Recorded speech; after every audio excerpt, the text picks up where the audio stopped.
Hello, everyone. Hi, welcome, good morning. I know it's hard to leave the coffee and the food, but we're about to start. So my name is Hadara Alook, and I am the head of growth at Dive. My background is in monetization and marketing in companies like Ubisoft, Playtika, and Overwolf. And Dive is essentially a plug-and-play data department. We have a platform, and we have data analysts. We serve clients from all over the world, different genres, different platforms. And so the purpose of this talk is to show you real examples of how segments change the story of the data. My goal is for you to be able to go back to your studio and come back with at least one idea that you can implement. So, who here looks at data on a regular basis? Wow, so many people. That's nice, cool. So, pop quiz for you. What is this graph telling you? Anybody? Okay, so this is an in and out currency flow, or as we call it, economy health, okay? So everything, in average, it shows us the experience of the users in terms of how much currency do they get from the app versus how much do they spend. Why it's important? Because we want the user to have a good experience, not have too much currency or too little, because if they have too much currency, they're not going to buy, so we're not going to monetize. And if they have too little, then we might lose them, right? Because they're not able to play. So everything that is above the black line, that's the zero line, this is the positive. This is everything that the user is getting on average from the app. You can see the different sources, the colors, nice colors. So some of the currency is obtained from events submitted, some of it is from voting, and some of it is from other sources. You can see that the negative area of the currency is the area that shows us how much does the user spend in the app on average, and that is also what we call sync. So we're trying to have a balanced economy, right? So if I'm a data manager or any manager that is trying to understand the health of the economy, I look at this graph and I look at the black line, and I might think that the economy is pretty even. Sometimes, some days, the black line is above the zero line, so it's positive, and sometimes negative, right? However, if I look deeply at the same data, and I segment it by seniority segment of 0, so these are all new users that just downloaded the app, I can definitely see that these users, if you look at the black line, is the net, that's the net between spend, right? And I can see that they have a negative experience, meaning that they spend more than what they get. Did I want that experience to happen? I don't know, because these users are new. Maybe if they don't have enough currency, they're not going to be able to play, and they're going to leave the game, and that will impact my retention, right? Same thing, I'm looking at the same data, and I'm looking at it now with seniority segments of 15 to 30 days in the app. So these are older users, and I can definitely see that the picture is different now. The black line has a positive number, right? So meaning they get more than they spend in the app. And these are users that I might be able to monetize if they were in a negative net, because if they have currency, why would they buy, right? So with this example, we saw an insight that new players have a negative net currency flow, while the older players have positive net. And some possible actions that I can do is to adjust my economy. Maybe I will adjust the new player payout so that the initial experience would be positive. Or I can add sync sources so that late players will be monetized. We can also look at engagement and further investigate that to see if the economy is impacting my churn rates.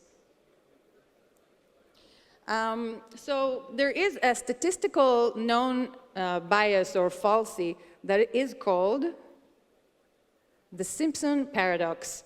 And these red lines, imagine like you didn't see them because this is supposed to be animated.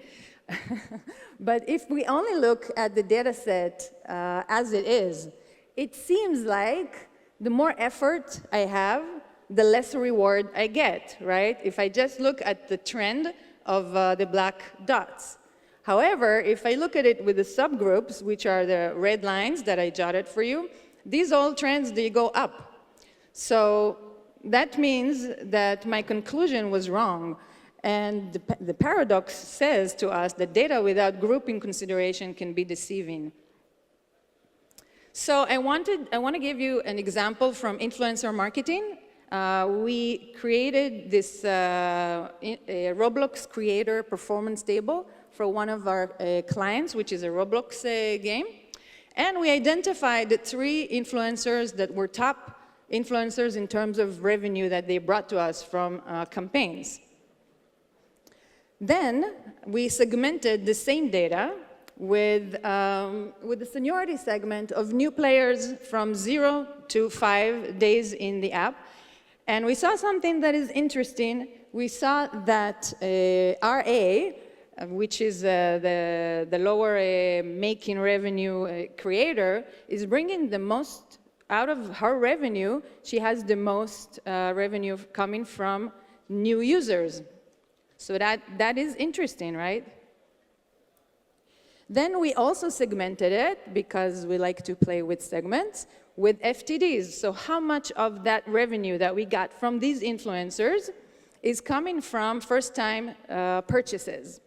And we saw another different image, and all of them are bringing FTDs, right? But again, RA influencers is bringing the most out of her revenue. So we understood the insight. Possible actions is, why is this important? It's because I can adjust my marketing messages towards new versus returning users. This is something that I wouldn't be able to know unless I created that segment and look at it that way. One more way to find the full story in the data is with retention cohorts. So we took a retention cohort. Does everyone know what a retention cohort is? Okay. So we're looking at cohorts of installs and seeing how many users are coming back to the app day after day for each day. And we can see the averages. So we can say that for a D1, it's about 30% and so on. Then we segmented it by media source with Facebook and Google. And we can definitely see that there is a difference. And the difference is steady throughout the whole days, not just through the average. So this is one way that we can segment retention. Other ways for segmenting retention is with modes. For example, we have a cards game that is one of our clients, and they have a high card mode in which you can put more money and get more money out of that mode. We saw a significant difference when we segmented the retention by that mode. The same goes for a Roblox game. We did the same for items like cars and abilities, and we saw that some of the items are more popular in terms of that they bring higher retention. First session experience is also really important, and it's nice to look at from a retention point of view. Are users who win or lose in their first session more prone to stay? One of our clients has a blackjack live game, and they have different live hosts that host the game. We look at it throughout the different hosts as well. And of course, by influencers' installs. So it's not enough that I know how much installs an influencer is getting me. I also want to know the quality of those installs, and do they stay with us for a longer time. Segments across multiple metrics. So this is one of our basic reports. It's called the daily KPI. Basically, we take all the KPIs snapshot for that day for engagement, for revenue, everything that you can imagine, retention. And then you can see it per day. I just took one day here because I don't want to kill your eyes. And then we segmented this by media source. So Google versus Facebook. Where am I? Okay. So if I look at the data across multiple metrics, I can definitely see that Facebook is winning on the retention side, but then Google is winning on the ARPDAU side. So interesting. I wouldn't be able to see that without the cross-metric comparison, right? Some ideas for segments that we saw that are interesting to create smart offers based on behavior. For example, a segment of likely to become VIP players. This is a segment not of VIPs, but likely to become. And we did this for one of our clients. There's a social casino game, but they also have landlines. So we took landline casinos. So we took some of the information from the landline casinos and connected it with the game itself in order to give them a journey, a new algorithm that will tell them if the person who is installing now or connecting to the game is going to be a VIP. And why this is important? Because we want to give them a different experience, right? The same can be done if you have different games and you can track the crossovers of players between those games. Grinders versus spenders. So some users prefer to grind, some users prefer to spend, that we know. But if we had the segments, we would also be able to show them offers based on what they prefer. So if I'm a grinder, maybe if you give me an offer that shortens the time that I need to play in order to grind, I will be more susceptible to that. And for spenders, they just want the coins and the currency, right? Cosmetic lovers. So some users love the cosmetics, and we know that all of them probably want to buy, but some of them will not probably buy anything else, but when they see a cosmetic that they like, they will hit the buy button. So understanding that segment and creating offers that are relevant to them can help us with our strategy. A lot of games, social casino mostly, that we see working with segment sales lovers. So those are people who will buy in a sale, but also they will not have a hangover after. So they will not impact the health of the economy. And this is something that can be a boost at a time that we need more revenue without impacting the economy. And last, deposit habit. Deposit habit, to those who don't know, is the not average, but more of the comfort zone of the user and how much do they usually buy. Is it a $1 purchase or $15 purchase, or maybe it's $16 purchase? Why it's important? Because I can then tailor my offers to them, and I can also try to up their deposit habit by, if I know exactly how much they pay, and I just try to pull them up a little bit, not too much. All right, so in summary, we talked about segments and how they can change the story of your data.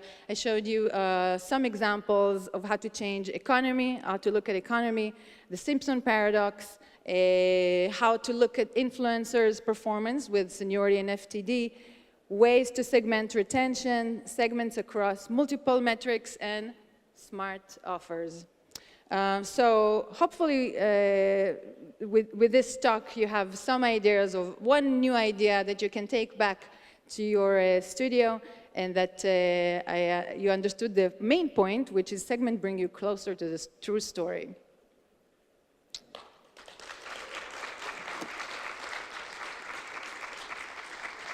Any questions? How many are data analysts here? Game economy only. Oh, okay, thank you.